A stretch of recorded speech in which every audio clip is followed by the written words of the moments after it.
Esteemed Emomali Sharipovich, ladies and gentlemen, friends, we are sincerely glad to welcome the President of the Republic of Tajikistan, Emomali Sharipovich Rahmon, who is in Russia on an official visit. I would like to emphasize that our negotiations with Emomali Sharipovich today were traditionally held in a friendly and business-like atmosphere and were very meaningful. Relations between Russia and Tajikistan are of a truly strategic, partnership and allied nature, based on the unshakable principles of mutual respect, equality, and consideration of each other's interests. And most importantly, they continue to develop progressively and dynamically. Russia is one of Tajikistan's largest foreign trade partners.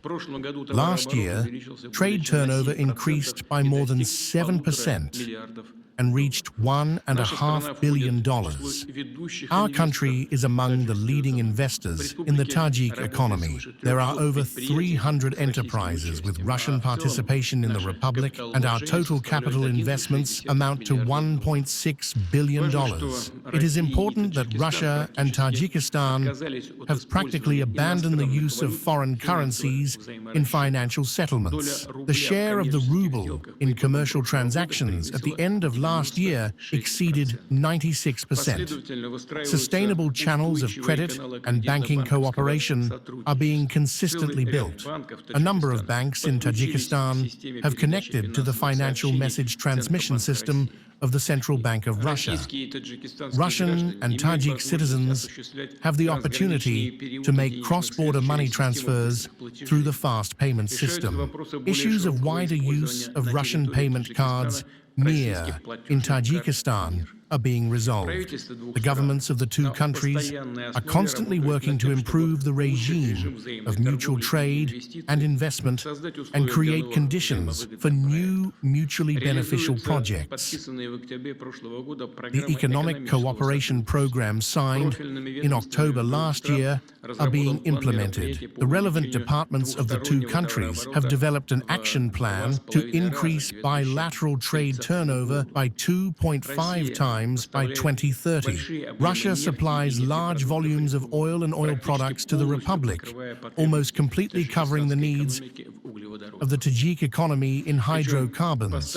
Moreover, energy supplies are carried out without levying export customs duties. Gazprom Neft is actively operating on the Tajik market, owning a network of oil depots and filling stations and providing a significant share of all tax payments to the country's state budget. Russia helps Tajikistan develop hydropower. The Sangtuda hydroelectric power station, built with Russian participation, produces 12% of the electricity consumed by the Republic. Our companies are ready to continue to provide assistance in the operation and modernization of existing generation capacities in Tajikistan based on the most advanced technological and environmental standards. Industrial cooperation is deepening. The Russian BTK group of companies is implementing a project to create a full-cycle light industry cluster in the Republic, from cotton growing to the production of finished garments.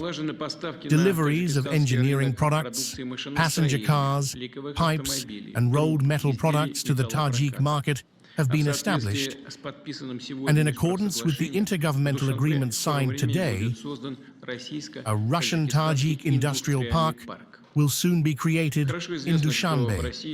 It is well known that about 1 million citizens of Tajikistan live and work in Russia. They are employed in a variety of industries, especially such dynamically developing ones as construction and housing and utilities, transport and logistics, and make a major contribution to the development of the Russian economy. And what is important, their remittances to their homeland are a serious help, both for Tajikistan and for their families. We strive to provide decent working conditions and social protection For Tajiks in Russia, Russian-relevant agencies are in constant dialogue with their Tajik colleagues and provide the most detailed explanations of the rules in the field of migration. I would also like to note that our country provides Tajikistan with significant donor assistance. School feeding programs, modernization of irrigation systems, and many other projects in important areas of life of Tajik society are financed in the Republic with Russian funds. Cooperation in the cultural and humanitarian sphere is advancing. As is known, in Tajikistan, the Russian language has the constitutional status of the language of interethnic communication. We are very grateful to the President of Tajikistan for such a careful attitude towards the Russian language. In this regard, I would like to note the successfully implemented joint project of school education in Russian, 5 schools in Dushanbe and other Tajik cities, in which about 5.5 thousand students study according to Russian educational programs and standards. Within the framework of the project Russian Teacher Abroad, almost 100 teachers from Russia were sent to Tajikistan last year to teach. In addition, currently, more than 35,000 Tajik students are studying in Russian universities, as well as in branches in the Republic and in the Russian Tajik Slavonic University. For the needs of the Republic, one of the largest quotas for the CIS countries has been allocated, 1,000 state scholarships. Today, a ceremony was held in Dushanbe to mark the start of construction, with the participation of Russia, of the International Educational Center for Gifted Children, and the new building of the Vladimir Mayakovsky State Russian Drama Theater. Emomali Sharipovich and I took part in it via video link. We hope that these new cultural facilities will become another symbol of friendship between the peoples of Russia and Tajikistan. This year, we celebrate together the 80th anniversary of the victory in the Great Patriotic War. This is truly a common victory, and we understand well at what price it was achieved. We cherish the memory of the heroism of our fathers, grandfathers, great-grandfathers who defended life, freedom for us and for future generations. Emomali Sharipovich accepted our invitation and will come to the victory anniversary celebration on May 9th in Moscow. Also, according to the existing agreement, the armed forces of the Republic will participate in the ceremonial parade on Red Square. The discussion of the current regional and global agenda once again confirmed the commonality of positions of our countries. Russia and Tajikistan are committed to the principles of the supremacy of international law, sovereignty, and non-interference in internal affairs. We coordinate in key areas and at key international venues, the CSTO, the SCO, and the Commonwealth of Independent States.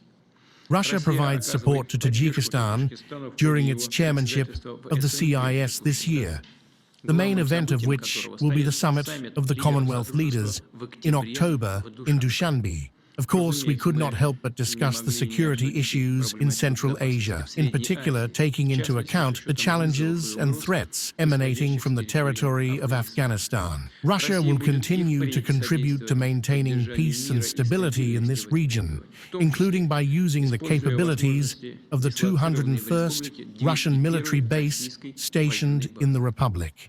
It was agreed to further deepen defense, military technical, anti-terrorist, and anti-drug cooperation.